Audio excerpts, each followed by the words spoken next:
20% of Aussies in mortgage stress. Let's have a look.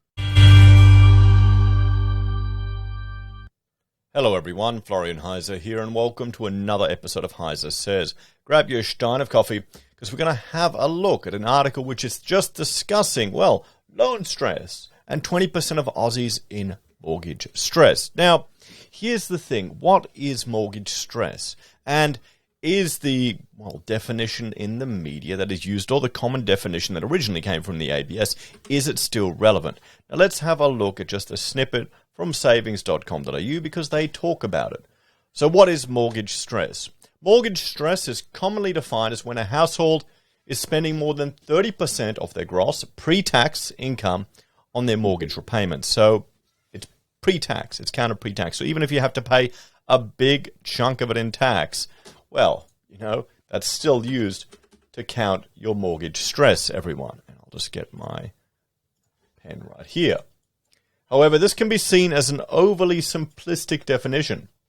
According to the Australian Bureau of Statistics, the 30% rule mostly applies to households whose equalised disposable household income falls into the bottom 40% of Australia's income distribution.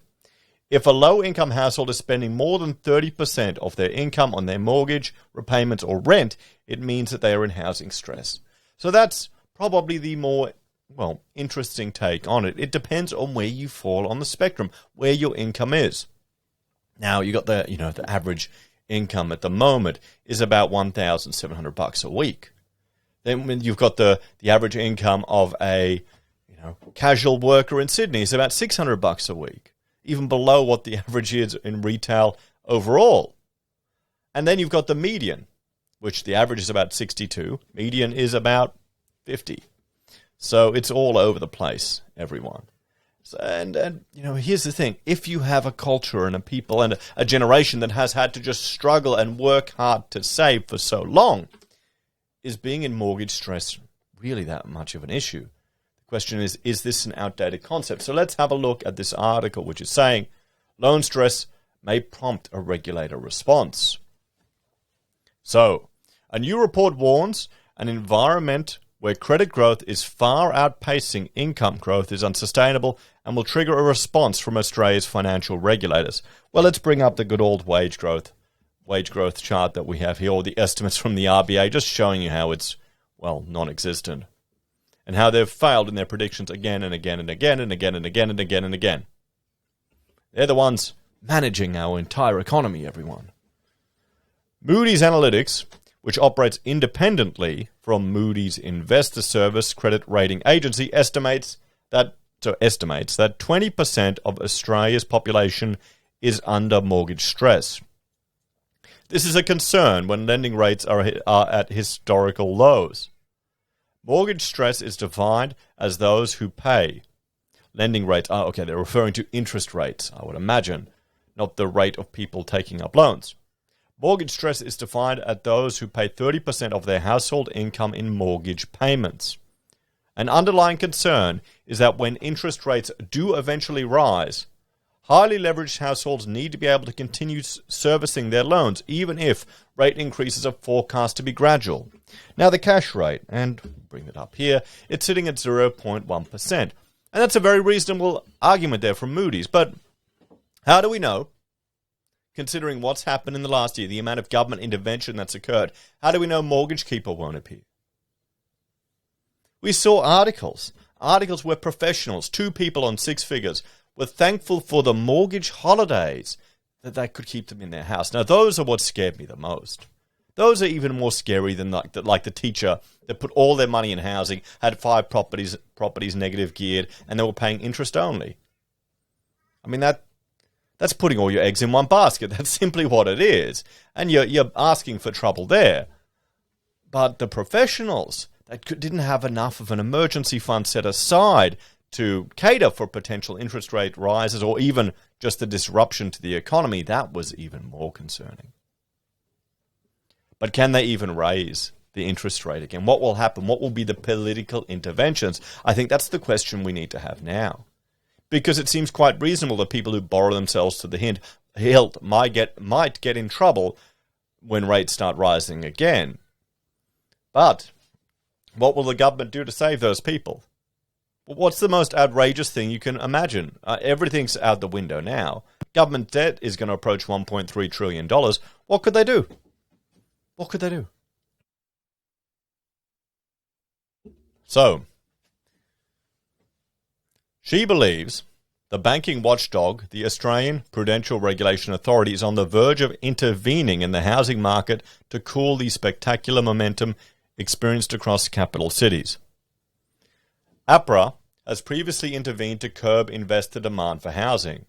Macroprudential tools are particularly useful with sustained low interest rates because they can target pockets of concern, she said. The Reserve Bank of Australia has repeatedly said that interest rates will not rise until inflation is substantially within the 2 to 3% inflation target, an event it does not expect to occur until 2024 at the earliest. Well, we're seeing calls and concerns that this may happen a bit quicker, but we'll have to see. However, there is growing speculation among economists that this could be brought forward to 2023 or even earlier, given the strength of the labour market that has seen the jobless rate rapidly drop to 5.1%.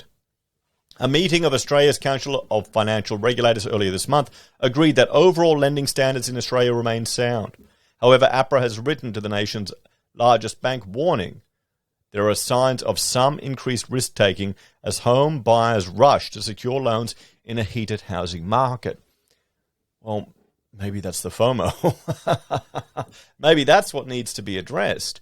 Or the fact that, well, property is seen as the only way to build wealth in Australia.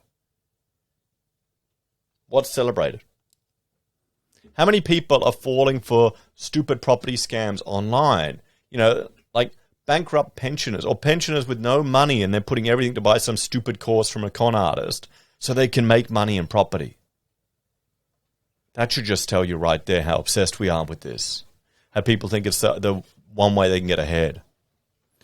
The council is made up of the RBA, Treasury, APRA and the Australian Securities and Investment Commission. The RBA will release monthly credit figures for May on Wednesday, which measures the number of existing loans in the economy. And we will have a look at that in another video. Well, what's the solution to this one, everyone? I think it comes down to financial literacy. We need to, well, encourage freedom from debt and improve financial literacy. And I can see that's starting to happen, or maybe it's just my naivete, but there seems to be access to more knowledge and information now than in the past. And I think it's the responsibility of those of us that are parents to impart that knowledge to the next generation, to teach our children about investing, about saving, about the goal of building a passive income stream. If you can get your kids all trained in the FIRE movement, at least that's a goal to aspire to. What do you reckon? And do you think the regulator will intervene, and what will they do? Maybe they'll just make deposit requirements even harder. But then the government loves their 2% deposits. I wonder why people are rushing to buy homes. I wonder. As always, thanks for watching. Like, share, subscribe to the channel. Let me know your thoughts and opinions on this one in the comments down below. If you're a fan and enjoy the content I create here, there are a few ways you can support us. You can join us on YouTube or Patreon. You can support us by using our affiliate links at Amazon, eBay, Independent Reserve, or AussieBroadband. Take care, everyone. I'll see you next time. Bye for now.